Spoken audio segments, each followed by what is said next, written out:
their journey, and we gain insights into how they make a difference in their own world. Today, I'm very, very pleased to welcome my beautiful guest, Patricia Muir. And we're excited to introduce her. She's a veteran businesswoman, and she works with other women and businesswomen and actually executives. And today, you might have noticed on the title of the show, it says retirement in quotes. And we're kind of thinking it's a bad word. So I don't know how old you are, but if you're in our age category, then I agree that it is a bad word. And we want to dispel that. So welcome, Patricia Muir. I'm so pleased to have you here today. And Thank you. we want to talk about retirement. We want to talk about emotional intelligence for women, and we want to talk about you and how you've overcome some cancer in your life. And so just start where you want to start and share with us. I want to hear from you. Okay, Susan, thank you so much for this opportunity. And I think I will start with retirement. Traditional retirement is dead, basically. When you speak to especially women of our age group, like baby boomers and some of the even the younger ones from 45 and up, they're saying that retirement is not in their vocabulary, but they haven't found another word that works. So there are some great research coming out that talks about positive aging. So we're not looking at retirement as like this time as being a time to retire or retreat. I work with women to look at how they find fulfillment after a certain age. So Mm, I call it being awesome at any age, finding fulfillment at any age. And for those women who are like you and I, who have gone through the executive track of our career, I have a program that's called Executive Encore, yeah. and it's for women who, whether they want to or whether they get the little ticket to say that they're leaving, what do they do after that?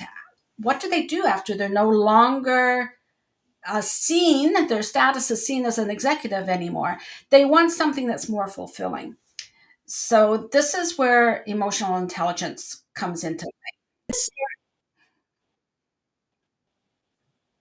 Right. I was just wondering when this started. Like, when was it our parents who were, so we're the baby boomers, but was it our parents that when we felt like when they said they retired, it meant that they just about curled up and died somewhere? Is that like, where is the history of that come in? I wonder. Not, and the Well, the history. women before, and women then weren't even working and didn't have the careers that we have today. Ah, they always did work though. That's something that my mom taught me. She says there's never been a time when women don't work. It just depends on what financial incentive there was for women to go outside of work. And we know as baby boomers, actually, we were told we could have it all, meaning that we could have a family and we could have work as well. And so we had a lot of messages in our early careers that put a lot of pressure on us. And but Yeah. we weren't the only ones. And this whole idea of retirement came about when they were looking at, in the United States and in Canada, and I would imagine worldwide, they were looking at the lifespan of the worker. And most programs that were put together for, say, pensions and things like that, they it was put together like around World War II or just before, and they never thought that people would reach the age of 65. Actually, there's some professions that are very, they're hard on the body, where their work expectancy, they would be leaving at 50, Yeah. and because they're just, it's a physical job, they couldn't deal with it anymore. And so I read some stories of where some professions where they retire, say around 55, and some of them never even made it till 60. Wow. Because for a lot of people, that dead stop, and that's why I say retirement is dead, is a dead stop in our lifestyle that Yeah. affects so much of who we are. Like it Mm, affects our status in our family and in our community.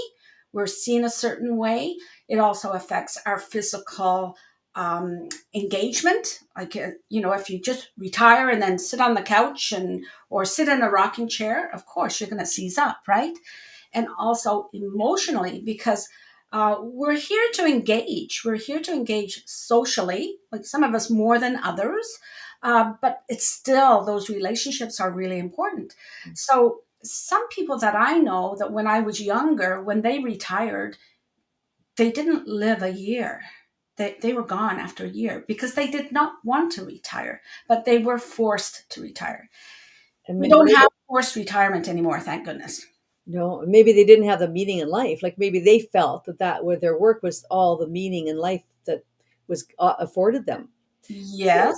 Where I think you and I don't know, I know a lot of my friends and people that I know, we've got so many other things going on besides work. Like we're like there's things that just bring us joy. What that could be music or sports or traveling, or there's so many things that we look forward to doing actually. Yeah. That's a very, like both of us are in Canada, right? But that's a very regional thing as well. Like I've met people in Northern Ontario or on the West Coast that, yes, they have a full lifestyle other than work. But I Yep. can tell you, in the metropolis of Toronto, for some people, that is their status. That's Wow. who they are. And so when they get the pink slip, whatever it is, when they're asked to leave, they get a package if they're lucky. Yeah. Because I work with a lot of people who get the packages and then they say, now what? Like, I've got a nice little package here, but I don't know what to do with my life. Yes. And so I often ask people, if you were those who are working, if you went through my program and you decided Monday morning you were not going to go to work, okay, Hmm. you're just going to call in and say, that's it, I'm not coming back. I'm out. I'm out of here. Get out of here. Yeah. What would you do next?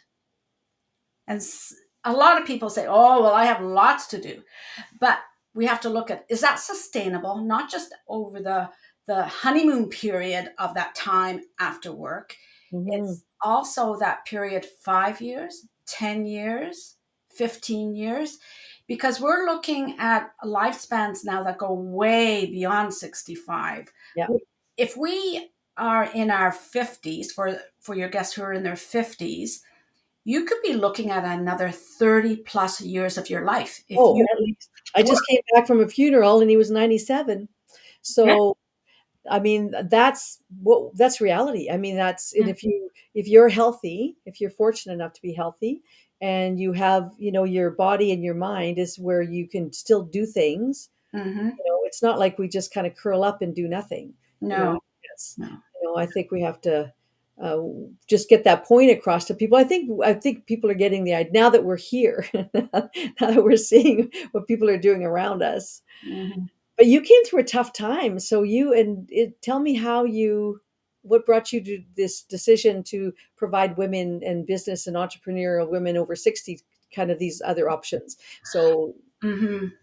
Well, I have worked with women business owners and executives for many years. mhm, And like, I've had my business since 1992, and it's always been about helping people to get the best out of the projects that they're working on at work, usually based around a business model and around quality. So I come from a quality background, mhm, but I was at the very height of my business, like that. My business was really humming when I went through a couple of stressful periods that eventually ended up with me having a diagnosis of cancer.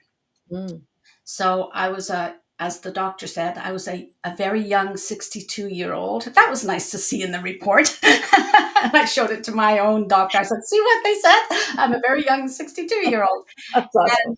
But it made me think about, like, the adrenaline that I was running on, running a business, and just about, again, the image of who I was as a business owner, Mhm, and what people would, how they would think differently, knowing that I had cancer treatment.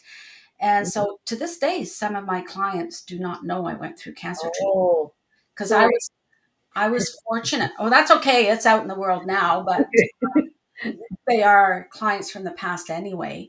But that made me think about, that question that we all ask ourselves: Am I really doing what I want to do?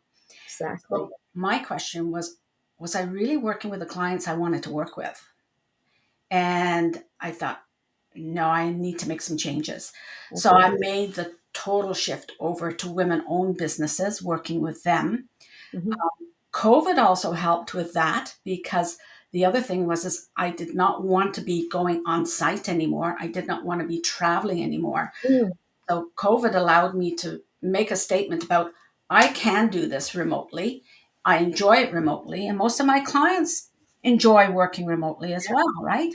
Yeah. So when I returned to work after cancer treatment, some of the work that I was doing with my clients was around standards for that at that time was in Ontario, but now it's across Canada as well. And that is about helping employees return to work with or after a disability. So cancer treatment is considered to be a temporary disability. Mm. Now, I love digging into standards, and I love to see how they work within a business. And I looked at the standard and I thought, I've implemented this many times with my clients. And here's one that speaks to me, and that's accommodation for women who are returning to work after cancer treatment. Wow. We have great support in Ontario, and I would imagine we do across Canada and the United States and around the world as well. I know the UK is doing great work on accommodation, but there was a gap in the programs, and the gap was the emotional state of a woman like ourselves who have built our careers to a certain point. Hmm. We've gotten over all the biases, And all the hurdles, all the hurdles. glass ceilings. Yeah. And then our career is derailed by cancer, because Mm. think of a woman executive who is around the boardroom and she gets a diagnosis of cancer. So she's off for a while. Some of us are off for a short while. Some of us are off for a long time. Some of us have physical things that people can tell that we're going through something, and other times you can't. Mm. So my doctor was saying, you need to take some time off from business. And I said, but Denise, because I was on first name basis with my doctor, but Denise, it's what drives me. It's what I love to do. She says, you've come through a couple of years of loss, like my parents. I lost my parents. Mhm. So I became an orphan. And Mhm. then I became a cancer So, survivor as well, if you want to call it that. So yes. I said, I'm ready to go back. So during treatment as well, I was still servicing my clients. They didn't know it. And actually, the hospital set up my treatment so that I was one of the first ones in the morning. So that they even said to me, they said, "You're an executive woman, right?" And I said, "Yes." And they said, "We'll get you in first thing in the morning. Then you can be on your way and do what you need to do for the day." That's really accommodating. That's great. Accommodating, but when you think about it, the pressure it put on me, okay, oh, yeah, okay, I'm still expected to perform, right? I Yes. still wanted to do it anyway because I love my work, but I sort of scale back on how I engage with my clients. Mhm. And then when I was ready, I said to Denise, okay, I'm ready. Sign me off, insurance and all that other stuff. I'm ready to go back. And she says, hold on a minute. She says, you still have some recovery to do. I said, no, I'm fine. And she says, Patricia, you're an Mm. executive coach. You know what you need to do. And I Exactly. said, yes, you're right. It's the emotional side. I went back to work. And even as I say it now, I'm sort of trembling because emotionally I thought, do I still want to do this? Exactly. Do I still want to, like, I'm 62, do I want to continue this into the next decade, Mhm. especially with the clients that I had at that time? Mm. And that was the epiphany. I said, yes, I want to, but I have to change my client base. Exactly. And I want to work with those people who are like me, Mhm. executives and business owners who need the emotional support, like emotional intelligence around self regard, self actualization, reality testing, Mhm. decision making. Uh, Let me work with those women. So that's what I did. I created a program for women returning to work during and after cancer treatment. Mhm. And then later, I met a friend in the mall, a male friend, who said, "Are you still working at this I hate stage?" it when you say that. And I said, "Yes, I am," very proudly. Yes. And I thought, you know what? Women make this choice to continue working because the women that I had interviewed, they still wanted to contribute. They Yeah. said, "Why would I put in years of building my career and then stop like that? I want to continue to give what I have to give." Exactly. And so I put together a program for, it's called Executive Encore. Mhm. It's for women who are looking for fulfillment after the age of 60. Now, it doesn't necessarily have to be work, but what is she going to do with the next 2 to 3 decades of her life? I And think that's the question, and I think that's why your program is so valuable because you're actually stopping and them in their track to say, okay, what do you want to do right now? yeah, Like what? Because a lot of us, I think, a lot of women don't even think about it. They just keep going. Like they yeah, don't even stop to think, am I enjoying this? And what am I chasing? And I was just listening to something really powerful today where they were asking, like, what are you chasing and why are you chasing that? If you have to really think about that and say, is it because my parents expected that of me, or is it because my friends are doing it and I feel competitive and I want to keep up with them? Is it because something other than that I want to do it because I want to do it? yeah, yeah, So those are really huge questions that people need to just sit back and really take stock of. So yeah, that's why your program's so great, is because I think that's where you get them to really focus. That's why I love COVID, actually, because it helped me. Not that I love COVID, you know what I'm yeah, saying, but I yeah. mean, It had it to was the stop. opportunity to just stop what I was doing and say, hey, are you enjoying what you're doing? And now the last 3 years, I'm only doing the things that I love to do. And Yeah, I don't feel stressed about it. And I just love being here. I love talking to people like you, and I love singing, and I love doing those things. So I yeah. like that. I like that I appreciate that program that you have and your Encore program, because it just makes us stop and just be a little more self-aware, like you said, and consciously making decisions. Yes, because we got wrapped up in life, right? And a lot of, as much as we talk a lot about planning, we may have planned business, but not necessarily plan life. Sometimes life just happens to us, right? And we go along with the flow. So we don't really think about what is the alternative for me, especially when I do stop working, because many people that I've worked with over the last 20 years have nothing to go to afterwards. They have no hobbies. They just think that they're going to golf every day or travel all the time. And there was a Babysit statistic about, grandchildren, well, babysit babysit. grandchildren.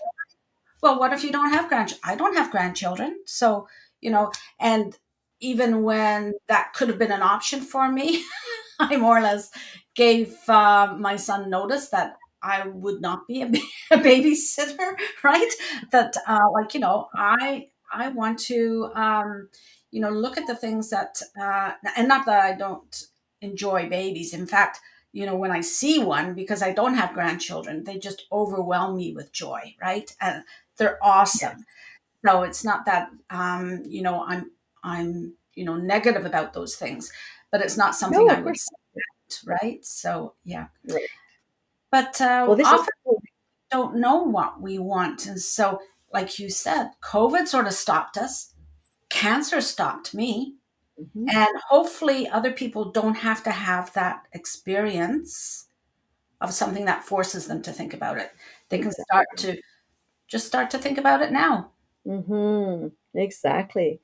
Well, Patricia, tell everybody how we're just about to wrap up, and I just want them to know how to get in touch with you. I do have your website listed on your description, but share anything that's coming up in there, or your website, and how people can get in touch with you. Okay. So I do put out a blog weekly, and actually, it goes on up on LinkedIn as well. It's distributed on LinkedIn. I have a newsletter. If you go to my website at patriciamuir.com, Mhm. you can sign up for my newsletter. And when you sign up for the newsletter, you will get a choice of an exercise that you might like to do. One of them is about emotional intelligence and the actual model and how you can take action depending on what your situation is. Okay. And the other one is about how we sabotage ourselves because we Mm. have these great plans and then we have these things that sabotage us, right? So you have a So true. choice. Awesome. Well, it's so nice to talk to you, and I'm think we could go for another couple hours. I know because you've got a lot of wisdom there and a lot of experience and good practical things that we can do. But everybody, please check out Patricia's website because she's got a lot of great stuff there for you. I just wanted to thank everybody for joining us here today and just to finding out a little bit. Maybe you were a little curious about that word retirement in there. I just hope that I grabbed your attention. That Maybe was it the intent. is. That was the intention. But this is this podcast is in just to enlighten and just shine a light on my special peeps out there. And I hope that you, if you have any, if you want to see any other podcasts or go to my website, livingandlovingHday.com, you're welcome to subscribe to that. And we can keep in touch that way as well. So Patricia, you're a joy. Thank you so much for Thank this. you, You're Susan. one of my joys that I intentionally wanted you to be here with me today. So thank you so much. And thank you everybody for joining in. Really appreciate you all. Have a great day. Have a great day, everyone.